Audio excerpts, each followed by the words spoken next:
Are you willing to accept Christ's invitation to know him more intimately, love him more intensely, and follow him more closely, and then go out into the world and live his good news? If you say yes, then you could be the 13th apostle. Join Dan Duddy and Tom Caffrey, the odd couple of Catholic radio, as they ride the radio waves 2 by 2 to share the goodness, beauty, and truth of Jesus Christ and his church. And now, ladies and gentlemen, the 13th apostle. To you our hearts their music bring, to you in him our voices sing, to you our love and longing soar, and you the chastened minds adore. And when the deepening shades prevail, and night or day has dropped her veil, our faith may not succumb to night, but faith in darkness be our light. Welcome back, friends, to another episode of the 13th Apostle, where we explore the good, beautiful, and true of the Catholic faith and the Church. This is Tom Caffrey. That verse was from the Vespers hymn, Deus Creator Omnium, O God, the maker of all things. And it opens the book Blue Miles, a monastic novel by Father Thomas Esposito, Order of Cistercians, a priest and monk of Our Lady of Dallas Cistercian Abbey. Welcome, Father Thomas, to the 13th Apostle. Thank you very much, Tom. I'm honored to be here. It's an honor to have you. So we're recording this episode at a little after 5 p.m. Central Time, a time that, if I'm reading things correctly, you requested a time so you wouldn't miss praying Vespers at 6 o'clock Central Time, 6 o'clock your time. That's right. Does that mean you're missing adoration? Our adoration starts at 5:30, so I may miss the opening portion of it, but that's okay. It's okay. All right, good. So nobody's thinking that you're, not that I wouldn't suggest this or hint at this, that there'd be any competitions or ill feelings if somebody's not doing their due diligence, or if you're getting fame from this book and it pulls you away from various aspects of your commitment to your abbey. No, adoration is optional for the community, and I do try to make it down whenever I can. But I am what I call a mediocre monk, meaning that I've hit middle age. And therefore, if I fail to live up to the lofty expectations every now and then of being a monk, I can only ask for the Lord's grace to improve. And I'll pray for a long life so that you have that opportunity to improve. Thank you. Thank you. So your story is a fictional memoir of Michael Andrew O'Malley, a native Nebraskan who enters Presentation Abbey upon his ordination to the priesthood. I have becomes in italics because the suggestion of Ontos, becomes Padre Father Samuel and is the principal of this, we'll call it a saga. Mm-hmm. I know. It's all in the context of the divine office, as the title of each chapter makes clear, and a fair amount of the Second Vatican Council. Before we explore Father or Padre Samuel and Presentation Abbey, give us a brief memoir or biography of yourself. Sure. So I grew up in a very happy Catholic family in Omaha, Nebraska. So the setting for the novel is very much borrowed from my own upbringing. I went to the University of Dallas for my undergrad, and it was there that I met the Cistercians, who have a monastery just across Highway 114 from UD.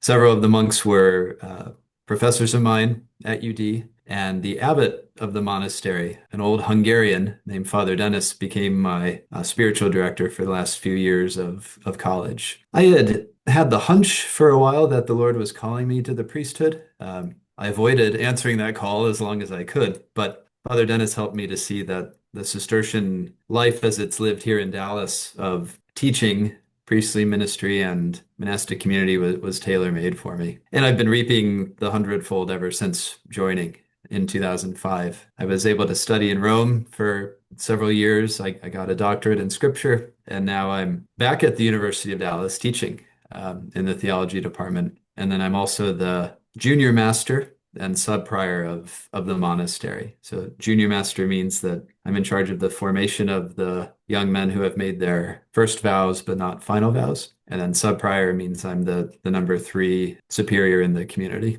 below the abbot and prior.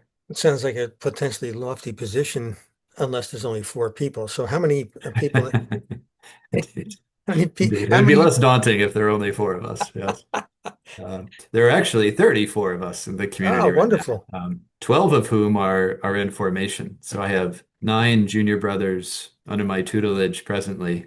Wonderful. That will expand to 12 in about a month when our 3 novices make their first vows. And we Uh, have more novices coming in. It's a boom time in yeah. the abbey here. Wow, that's so encouraging. I Mhm. mean, in and of itself, it's a beautiful thing, but it's encouraging with the changes we know in the West, which Mhm. we talked about many times on this program. So these pockets of growth Mhm. are really wonderful. And the fact that I wouldn't mind if you were had a shock of white hair and were approaching 80 or 90, but the fact that you're not close to that is a good thing. So it's just in terms of the growth, the vibrancy, and young people actually wanting to go to answer that call. And you Mhm. said that I'll paraphrase that you maybe resisted or pretended you weren't hearing that call. And I made me think, geez, I wonder how many calls that God makes that initially there's a resistance to. Perhaps there are others, but if somebody's called to be an athlete or called to be a musician or Mhm. married. I don't associate that with any resistance, but I often associate that call with the religious life to be initially saying, no, it can't be me. You're talking to somebody else. You Mhm. think I'm way off on that? I don't. There is something distinctly not natural about a supernatural vocation to the priesthood or to the religious life. I would say, though, that fear is a thoroughly human marker, and fear can sabotage a supernatural vocation quite easily. But it can also sabotage an adventure, a sacramental adventure such as marriage and other lesser adventures. I think we're so easily inclined to yield to our fears that True enough. we can easily become incapable of fully answering the Lord's call for our lives. You had an advisor, the Hungarian priest. That's right. And is that testified to the value of having a guide, a Virgil for Dante. So you're not going through that. It's easy to avoid the thing that you fear. You don't want to go into those dark woods. And I have a spiritual director and have had for years. It's been wonderful. Mhm. And so I think that, the value of having that mentor, as you obviously had, and I guess you still have, right? Doesn't everybody in an abbey have a mentor? Ultimately, the abbot would be the overarching mentor of for any monk, but there would be spiritual directors as well, or confessors who help in that process. Yeah, it's central to the monastic life that we can't govern ourselves by our own self-will, right? We have to give that over to the Lord so that our heart could expand to receive the graces He wants to give us, and we need a guide who has walked more of the road than we have Hmm. to help us realize dangers or to work on good things that are afoot in your life. Yes, let's not forget the good. Long before he became Father Samuel or Padre Samuel, Mhm. Michael O'Malley began life in the context of death and suffering. Experiences that would actually endow him with pastoral gifts and eventually Yes. haunt him. But a Mhm. haunting that, in my understanding of your work, of the story, it's a haunting that would paradoxically enrich his pastoral care. He had to get through that turbulence. So, in fact, Mhm. you relate, I think early on in the book, some of this to the Rosary and its sorrowful and joyful mysteries. Mhm. So, Mhm. explore that aspect of Michael O'Malley and eventual formation into Father Samuel, in terms of his childhood and in the storied Boys Town. Yes. One of the main themes that I was working with in the course of the novel is that of memory and the way in which our experiences and then memories of them shape us and can become occasions of grace, even in the midst of death, sin, and sorrow. So the main character, as you said, has a very difficult upbringing. He's an orphan at a very young age. He grows up with an atheist grandfather, and he receives much education at a place called Boys Town, which is a real place that does wonderful work for troubled youths. As he gains experience in the monastic life and in the life of grace, he becomes aware of the guidance, sometimes subtle, sometimes more overt, of the Lord's hand in the moments both dark and beautiful of his life. And in the image of a rosary with beads representing specific moments in one's life, and the chain being the linkage of grace, was something that hit me early on in the writing process. And I thought that was a beautiful kind of commanding metaphor for an individual life. You can see the joyful mysteries, the sorrowful, and hopefully the glorious mysteries as an integral whole within the perspective of God's grace. We'd all like to have a Mr. and Mrs. Fletcher in our lives, I think. Mhm. I'm certain of it. Two guiding angels Yes.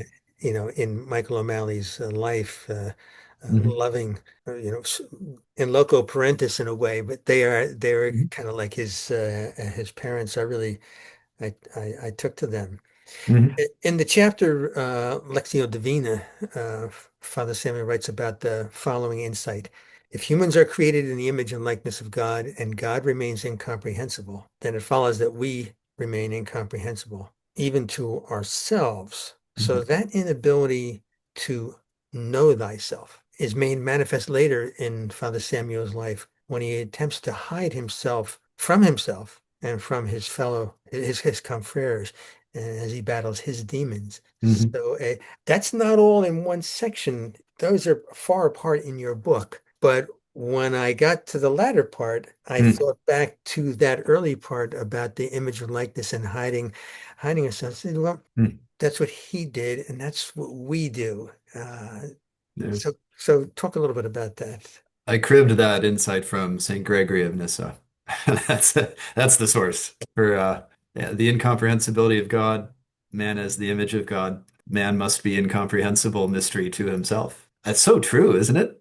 It, I mean, we like to talk about our knowledge in terms of personality traits and strengths and weaknesses, but over the course of your life, it can be scary to realize how little you fully understand your own motives and what drives you to act or not act in obedience to God or in obedience to your own will. And indeed, the particular demon that Padre Samuel wrestles with is alcoholism later in life. But that is, I think, the result of severe disappointments that he experiences, certain expectations that he has for his own life in the monastery that are not met due to circumstances in many ways beyond his control. And how he responds to those with the onset of alcoholism, I think is, to your point, a reminder that we know so little about ourselves ultimately. And that, of course, means that we must depend on mentors and the grace of God to light the path when we are so prone to extinguish the candles that would allow us to move forward. live in the shadows. Mhm. Yeah, I experienced that. I've done a couple of the 19th annotated retreats, St. Ignatius, Mhm. and you get to those parts where Mhm. you got to be honest. Yeah. And again, that was the value. There was a value for having a spiritual director, a guide, uh, Mhm. going through that and shining the light. Mhm. A little difficult. Uh, so I thought there was some brutal honesty from Padre Samuel and you, Mhm. Father Thomas. Accepting my own history as part of the tender mercy of our God is at times a trial. And then a priest cannot minister to those in darkness unless he himself has known his own darkness, his own poverty of spirit, his own desperate need for mercy. That poverty of spirit, a good lifeguard doesn't go down with the person out of empathy. Mhm. Okay. But there's nothing like the experience. I've said it many times, and I'm not unique to this, obviously. There's knowing about something, and then there's knowing something Mhm. from experience. And Mhm. and that's true for whether we talk about we're learning about God, we read books, but let's say we've never had a prayer, we've never, as Catholics, we've never experienced the sacrament, or we don't do the sacraments. So, in one year you're building a relationship with the thing or the person. And I think that's clear in this excerpt from your book about, well, I may or may not be able to identify exactly with what you're going through, but I Mhm. have suffered. So I know suffering. I'm going to help you go through it. You got to go Mhm. through it, but I'll help you. So Mhm. does that seem right in terms of the thinking about Padre Samuel and his work as he starts to work with other people in the community? Oh, definitely, definitely. An author can only write about what he's familiar with. And though I personally have not battled alcoholism, I've been a priest for almost 15 years now, and I have a certain pastoral experience to draw on in making those insights that come forth in the book. I couldn't have written the novel 10 years ago or 15 years ago, right? It would not have been credible. It would not have had the of authenticity, right? That's a cheap word that we bandy about today, but I think it makes sense in light of what you just said. A priest does have his own weaknesses and temptations and failings to be sure, but he can turn those into grace for others, provided that he knows how to counsel people in a similar situation. And then a priest needs to have a large heart to understand the human condition, all of the noble dignity and beautiful destiny that is ours, but also the sad reality of shocking, scandalous failures and disappointments. But to minister to someone as a priest, one's own heart has to break open time and again to be able to share the mercy that one has experienced. Receiving mercy and then sharing that, giving that mercy. Mhm. Earlier, you used the word memory, and at different parts of your book, different parts of the story. There was memory, which is more of a cognitive thing, and Mhm. remembrance. And you obviously wrote the word remembrance. And in the Last Supper, you didn't write, do this in memory of me, which is most of what I hear at Mass. Now, I don't have a problem with that, but I know the difference between memory and remembrance. Mhm. And that in remembrance, there is more of you. It's almost as if you're going back into that and bringing something that forward. Right. Now, it was you then, and Mhm. it's you now, as opposed to it. And that's in totality, not, we'll say in the head and the heart. Whereas memory, it's generally more of the head. You can have Mhm. feelings that come about those memories. Mhm. That remembrance is also an honoring. Sure. I thought it was great that Padre Samuel uh, uh, chose that word. When you celebrate Mass, do you say memory or remembrance? And then you can talk a little bit more about that. Mhm. Well, I say what the rubrics prescribe when I celebrate Mass, right? Say the black, do the red. That's the that's the church's wisdom there. And frankly, Ignatius Press asked me to use the Ignatius Bible translation for those passages, Oh, and that's right. so I think that is the simple reason why that word is present. But I Interesting. agree with you that remembrance is much more active and even bodily, in the sense that etymologically you take the members of some past event and you move them, right? You return them, as it were, to the present moment, and you reassemble them with yourself in view of the Last Supper, right? I was not, in Jerusalem in 30 AD for the Last Supper, but Jesus allows me to be present when I remember the Last Supper at every Mass that I celebrate. That's a marvelous mystery.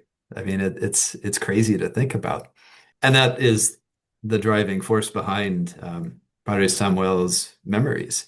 It is an intellectual exercise, yes, because only I can recall those specific memories of my life. But there is grace at work in the remembering, both sacramentally in the Eucharist, but also in the sacramental way in which I understand my life as imbued with the grace of God.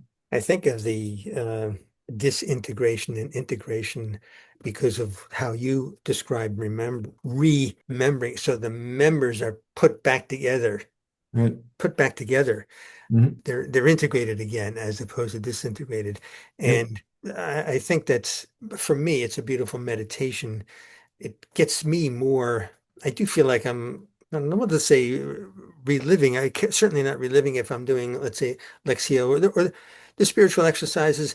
that's the contemplative prayer where, it's not just a matter of putting myself into a scene in a gospel passage, Right. um, or smelling the smells. Back Mhm. then, do I smell the olives and the olive groves and whatnot?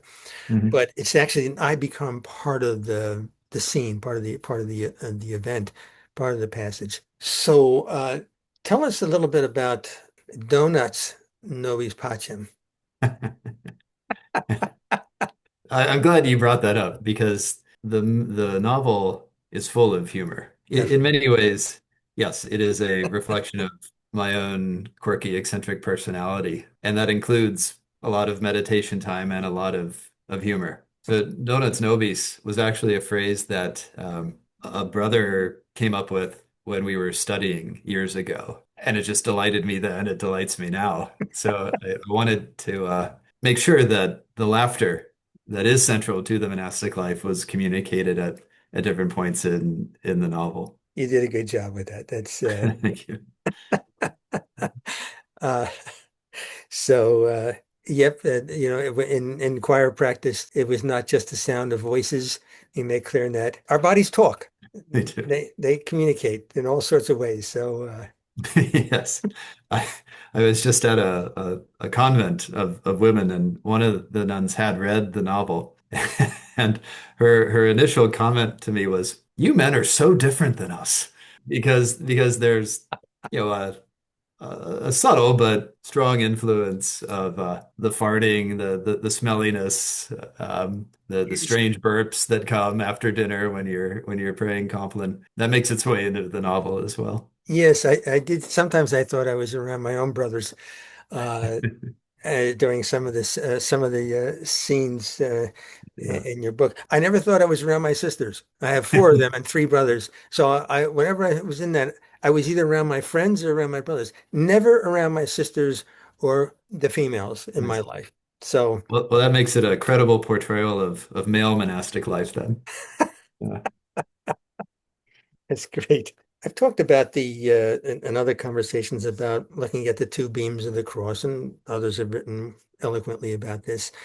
The vertical beam is our relationship with God, and the horizontal beam is our relationship with each other. Mhm. And thinking about the passage in your book about which, from a purely secular point of view, the monastic life is wasteful, an Mhm. abdication of one's responsibilities to others. And that made me think of, okay, yes, the monastics are great with the vertical beam, but maybe not so much in the horizontal beam. Of course, I'm speaking in ignorance because I've never been a monk. I don't want to give you the answer, but I want to say this next part. I will probably be part of what you would say, where monks keep vigil while the world sleeps. So talk about that part of what is it? Mhm. You're not escaping. Yeah, the secular worldview can't account for the apparent waste of a life that is devoted only to prayer and seemingly meaningless labor, whether it's, education or farming or whatever monks might do. But I do think that from the perspective of faith, the monastic life is so human in its attempt to love one's neighbor as oneself. It's an invitation to purify the ego. And in purifying the ego, to remember that there are others who depend on you and need you to purify your ego so that a greater good than your own self-exaltation might come about. I think of a monastery as, in part an oasis for monks and non-monks to find refreshment in the waters of scripture and in the liturgy, but it's also a laboratory. It's kind of a lifelong experiment in which we can either be refined, right, purified by the Lord's grace and the school of hard knocks that we give each other, or we can become embittered, less than human shells. And that is a tragedy, to be sure. But at its best, the monastic life is indeed a solo struggle, right? Monos means one or alone, but we are alone with the Lord. And what emboldens me on this, half crazed adventure of my own Cistercian life is the awareness of brothers who dress like me and who get on my nerves, day in and day out, but You who don't get on never, theirs. They get on who your. never, likewise, yeah, Right. it's a reciprocal Oh, relationship, to be okay. sure, lest anyone have doubts about that. But they nevertheless are the beam, as you said, the horizontal beam that will help me to know what to do with the suffering that comes my way, so that I can give that to the Lord and give whatever other suffering is placed upon me through my priestly ministry, through prayer, experiences in prayer. You just talked a little bit about the suffering, and I don't like saccharine Christianity. Sweet, that's not how life is. And I was so glad to see in your book a reference to Psalm 88, which is the darkest of all psalms. And when I gave a eulogy for a dear friend who passed away several months ago, I made a reference to that. And I said, the best part about Psalm 88 is that it exists, that there is a Psalm 88 because the psalmist didn't quit. He didn't give up. Well said. So even though God not just doesn't answer, he's not there, but the psalmist continued to say that. So I want you to just wrap it up for us. What do you want to say to the folks out there? Blue Miles is in some ways a commentary on Psalm 88, just as every life can be. There are certainly moments of terrible darkness, of an apparently bleak hopelessness, and Padre Samuel, the main character, has the option of a folding, of giving into the darkness, of living in shadows, of being swamped by bitterness and alcohol and loss.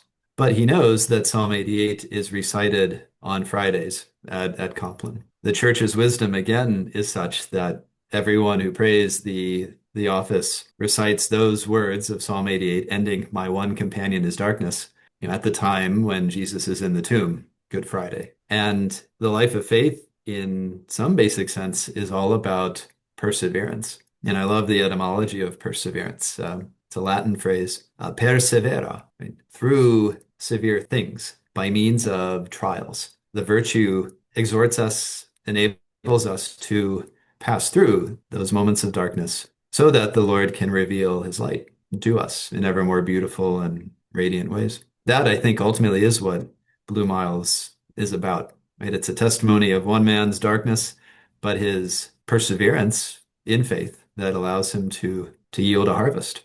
Outstanding. I couldn't have asked for a better closing. You did a great job.